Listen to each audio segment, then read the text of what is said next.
Olá, turma, boa noite. Dando continuidade à nossa aula, hoje eu vou trabalhar com vocês o desenvolvimento humano, os aspectos do desenvolvimento humano e os fatores que influenciam o desenvolvimento, tá?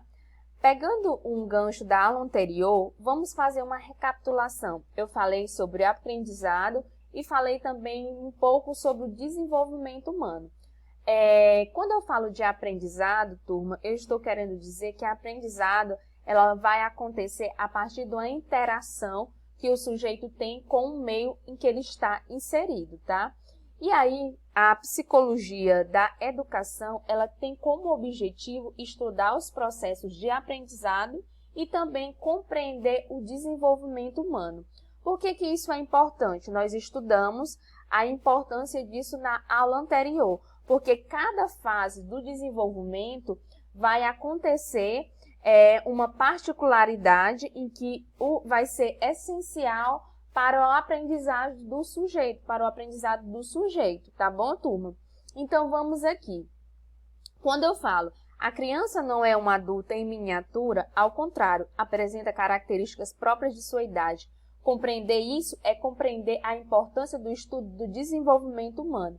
Então, gente, estudar o desenvolvimento humano significa conhecer as características, tá bom, de cada fase do desenvolvimento. O que é que acontece quando a criança tem 3 anos de idade? O que é que acontece quando ela tem 14 anos de idade? O que é que acontece com o indivíduo quando ele tem 40 anos de idade? Então, isso é estudar o desenvolvimento humano, é conhecer cada fase de desenvolvimento que o sujeito vivencia ao longo da sua existência, tá bom?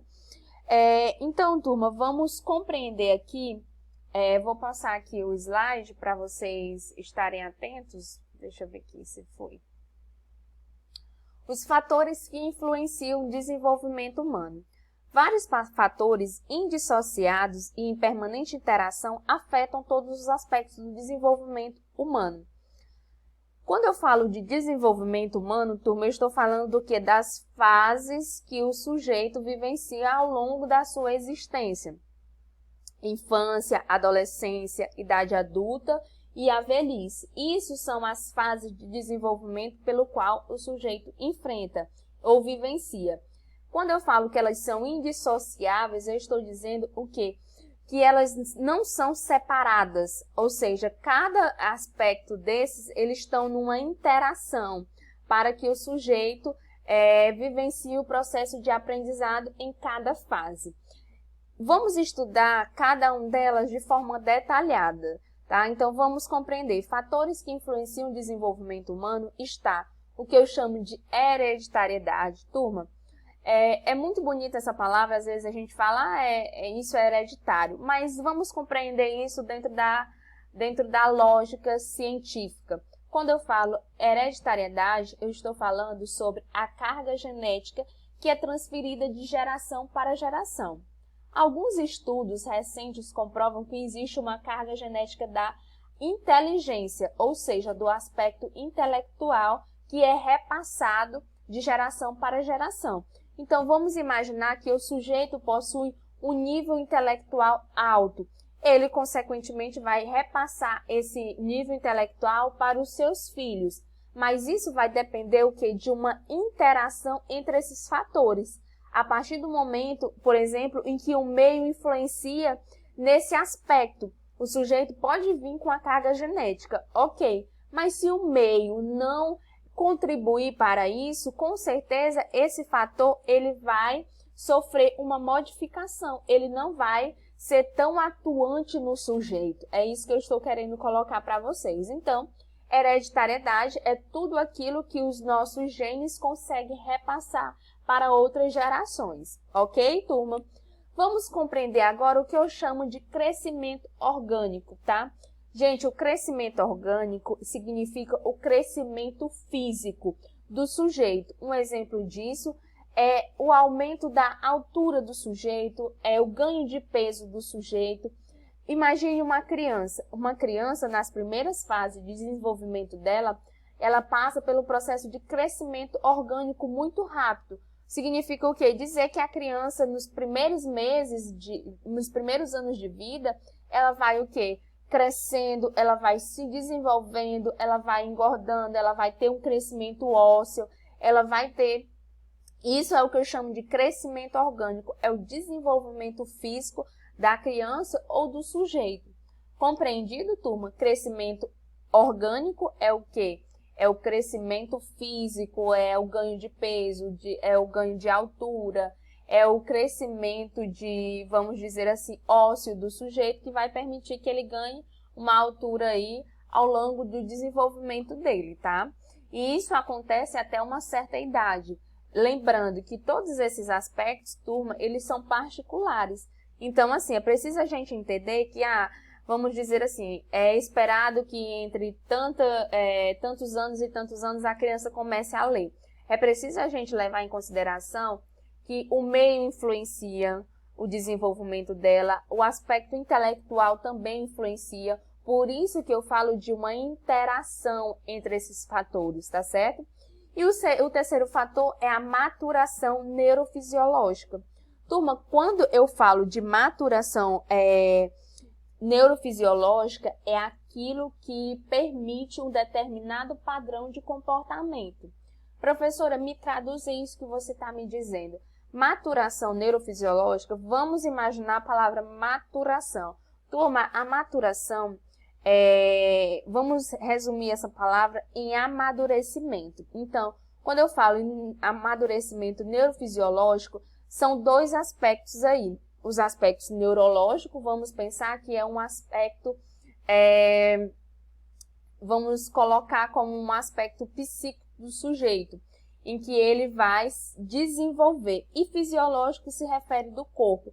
Maturação neurofisiológica é o que vai permitir um determinado padrão de comportamento a partir do que eu chamo de neurológico e de fisiológico, ou seja, da parte mental e da parte física. Um exemplo disso, turma, é quando a criança, por exemplo, ela tenta pegar um objeto, mas ela não alcança esse objeto. O que é que ela faz? Ela pega, por exemplo, um outro objeto para alcançar aquele objeto que ela não está conseguindo alcançar. Isso só vai ser possível a partir do que eu chamo de maturação neurofisiológica. É aquilo que permite um determinado padrão de comportamento. Então, ela precisou pensar aí que já que ela não alcança determinado objeto, ela precisa utilizar outro. Então, ela já tem aí um nível de pensamento formado, ou seja, ela já tem uma maturação para entender que ela não alcança aquele objeto e que ela precisa de outro objeto para conseguir aquele que ela não alcança. Entendeu? Então, isso só vai ser possível a partir do que nós chamamos de maturação neurofisiológica. É um crescimento, a junção de um crescimento neurológico e fisiológico, tá bom, turma? Compreendido? Agora vamos para o meio ambiente. Turma, esse fator ele é muito importante dentro do desenvolvimento humano. Por quê? O que significa o meio ambiente? É um conjunto de influências e estimulações ambientais. Vamos imaginar que uma criança, ela viva em um ambiente de muita estimulação verbal. Isso significa dizer que aos 3 anos de idade, ela possui um repertório verbal muito maior do que uma criança de 3 anos de idade. Isso por quê? Porque o meio que ela está estimulando ela a ter esse repertório verbal. Então, o meio ambiente é fundamental para o desenvolvimento do sujeito e também para o processo de aprendizado. Esse é um exemplo claro, tá bom, turma? E outros exemplos também, como, por exemplo, tocar algum instrumento musical. Quando a criança, por exemplo, é estimulada desde muito cedo, o meio em que ela está, por exemplo, ela vive numa família que tem pais músicos, então ela pode desenvolver rapidamente esse domínio sobre a música, porque o meio em que ela está influencia nesse desenvolvimento dela, tá? E aí, turma, vamos imaginar aqui que temos os aspectos do desenvolvimento humano. Não vamos confundir, eu estava falando sobre os fatores que influenciam o desenvolvimento humano. Agora eu vou falar sobre os aspectos do desenvolvimento humano.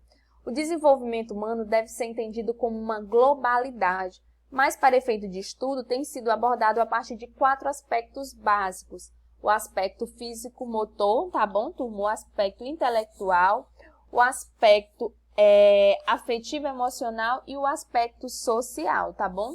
Então, vamos compreender cada um deles de forma detalhada, turma. Vamos para o aspecto físico-motor. O aspecto físico-motor, turma, refere-se ao crescimento do corpo, tá bom? E a maturação neurofisiológica do indivíduo.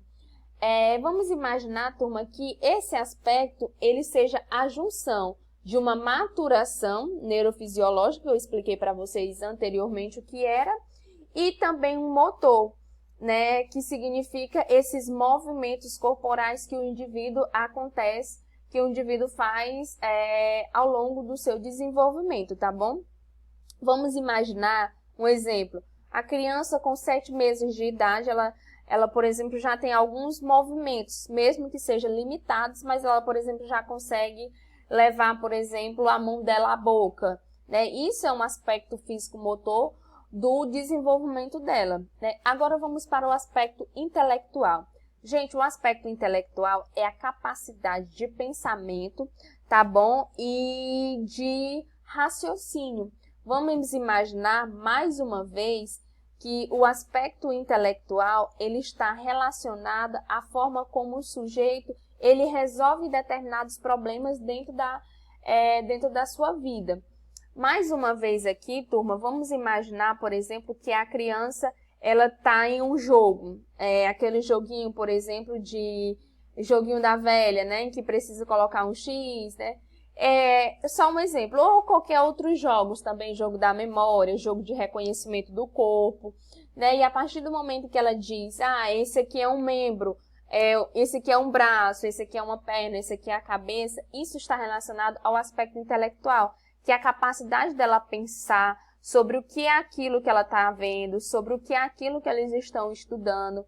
Então, significa dizer que a criança precisa de estimulação intelectual para ser fundamental no seu desenvolvimento, tá? E aí temos o aspecto afetivo-emocional.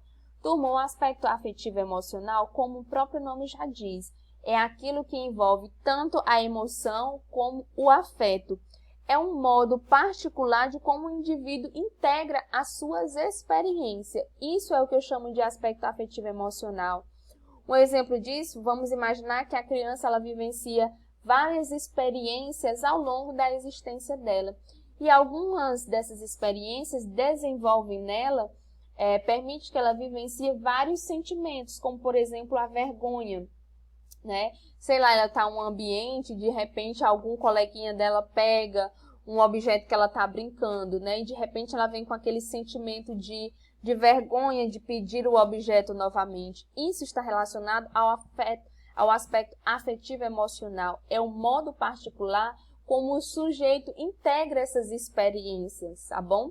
E aí temos o aspecto social, tá, turma? Que é bem parecido também com o que eu expliquei anteriormente do meio ambiente. Quando eu falo do aspecto social, turma, é a maneira como a criança reage diante das situações que envolvem outras pessoas ou outras crianças, né?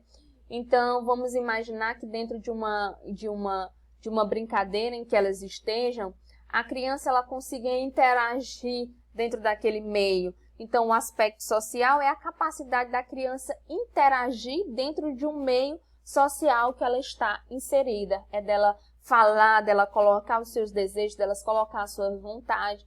Então, imagine uma roda de criança em que ela diz, vamos brincar do pega-pega, vamos brincar de pique-esconde. Enfim, isso é o aspecto social. É o modo como a criança reage diante de situações que envolvem outras pessoas ou outras crianças, né? Então, tem crianças que são mais introspectivas e tem crianças que são mais extrovertidas, já conseguem ter uma boa integração com outras crianças. Isso é muito particular, tá bom, turma? Assim também como o aspecto afetivo emocional. Nem sempre o que acontece com uma criança vai acontecer com todas as crianças, tá bom? É preciso a gente considerar isso, tá? E esse é o nosso finalzinho